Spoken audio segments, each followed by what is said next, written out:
Have you ever noticed the street signs? Not the big ones, not the stop signs or the highway markers. I mean the small ones, the address plaques bolted to the sides of buildings. Blue background, white numbers. You walk past them every single day, and you have never once stopped to actually read one. Neither had I, until the morning I found one that listed an address that doesn't exist anywhere on Earth. And if you live in a city, if you walked to work this morning, or took a bus, or even just stepped outside to grab coffee, there's a real chance you already passed one. You just didn't know what you were looking at. This was November, a Tuesday, I think, though the day doesn't really matter. What matters is that it was a route I had walked maybe 400 times. 7 minutes from my apartment to the office, same block, same turns, same everything. I wasn't looking for anything. I was looking at my phone. And then I looked up, and there it was. A street sign, mounted on the brick wall between two buildings, a gap I had walked past hundreds of times without a second thought. Standard size, blue and white. But the address on it read Autumn Street, 0. Not 1, not 01, not 00, just 0. A single digit that shouldn't be a valid address anywhere, in any city, under any system. I Googled it, nothing. I opened maps, no Autumn Street in the entire city. I took 3 photos from different angles, pocketed my phone, and kept walking. I was already late. That evening, I opened my camera roll. All 3 photos showed the same thing. A brick wall. No sign, no bolt holes, no shadow where the sign should have cast one. Just brick. I would have let it go. I'm good at letting things go. Except the next morning, the same sign was hanging next to the front door of my building. 6 inches from the keypad I use every single day. So I started counting. Over the next 10 days, I found 6 more, all on my regular routes, the walk to work, the walk to the grocery store, the 3-block stretch I take when I can't sleep.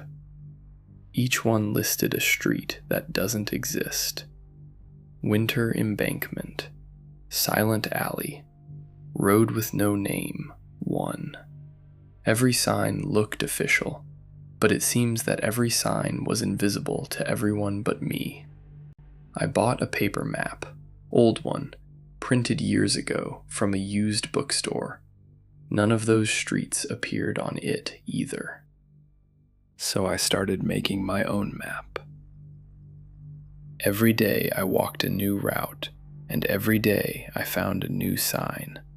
I marked each location in a notebook, intersection, building number, which wall it was mounted on. After 2 weeks, I had 17 points marked across the whole city. When I connected them, they formed a path. Not a rough cluster, not a coincidence, a deliberate sequence, like someone had laid out a trail, marker by marker, waiting for the right person to follow it.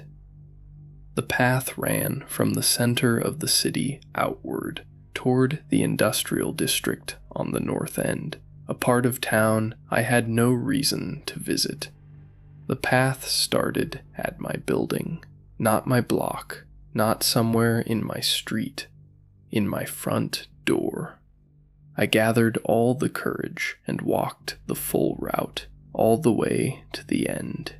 And I need to tell you what I found there. The industrial district at night is quiet in a way that doesn't feel like quiet. It feels like absence. Old brick warehouses, chained gates, street lights out every other block. The kind of area that exists in every city and that nobody talks about. The last sign was at the end of a dead-end alley. Autumn Street, 0. The one that started all of this. And beneath it, a door. Not set into a building, set into a wall. A free-standing section of brick with a metal door mounted in it. Gray paint, no handle on the outside. But it was open. Not wide open, just enough to sneak into it. Maybe 6 inches. Behind it was a corridor, long and narrow, lit by fluorescent tubes that hummed at a frequency just below comfortable. Floor-to-ceiling metal shelving on both sides, and on every shelf, folders, gray, identical, thousands of them, each with a small white label on the spine. I stepped inside far enough to read one of the labels. It contained a name and 2 dates. The first date was easy to understand, a date of birth. The second one seems to be a date of death. Not every folder had both fields filled in. Some had only the first date, and then a blank space where the second one should be. Not empty like it was forgotten. Empty like it was waiting. I found my folder in under 4 minutes. Eye level, 3rd from the left. My name, my date of birth, and after it, a blank field. Still blank. I didn't take it. I didn't go further. I turned around and headed towards the door. I heard footsteps behind me, deeper in the corridor, past the point where it turned and I couldn't see. I asked myself, someone walked in behind me? The steps were slow, unhurried, like whoever it was had nowhere else to be.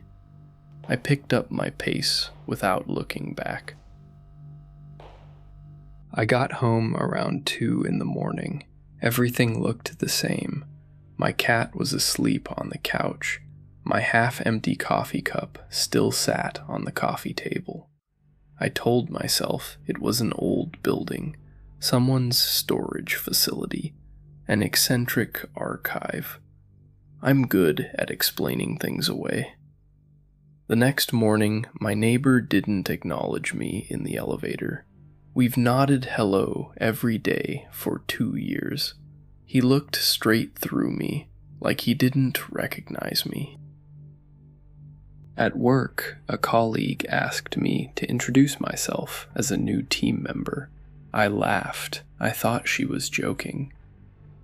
She wasn't. My phone stopped receiving calls. Not broken. The screen worked fine. Notifications came through. But anyone who tried to reach me got a recording saying the number was not in service. An old coworker texted me on Facebook to ask if I'd changed my number. He'd been trying to get to me for 3 days. I checked the mirror. I was there, completely normal. And then I noticed my reflection. It was running about a second behind me. Not dramatically, you'd miss it if you weren't paying attention. But if you raised your hand fast, the reflection followed a beat late. Like a copy that hadn't fully synchronized. Like I was unsynced with myself. That's when I understood the reason why my folder was in that storage unit.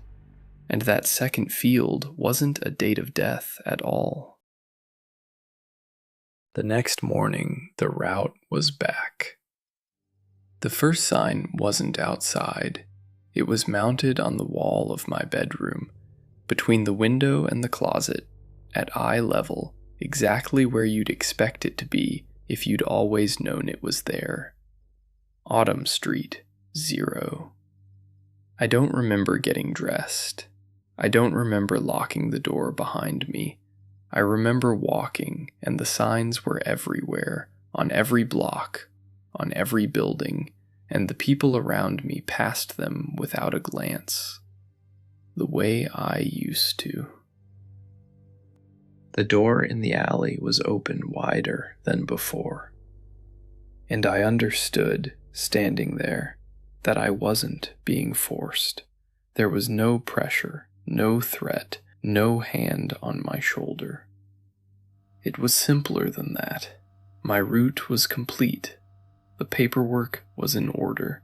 Whatever system had built this path had built it specifically, carefully, with my name already filed and my folder already pulled, ready to be updated. I walked in. The corridor was longer than it looked from outside. The lights hummed. The folders stood in perfect order on both sides. And far ahead, around the turn I never reached the first time, something clicked, like a lock, or like a date finally entered into the correct field. That's all I can tell you. Not because nothing else happened, but because what comes after that isn't my story to tell anymore. So let me ask you something. When did you last actually notice the address signs near your home? Not on your phone, not on a map, on foot, outside, on the wall, with your own eyes.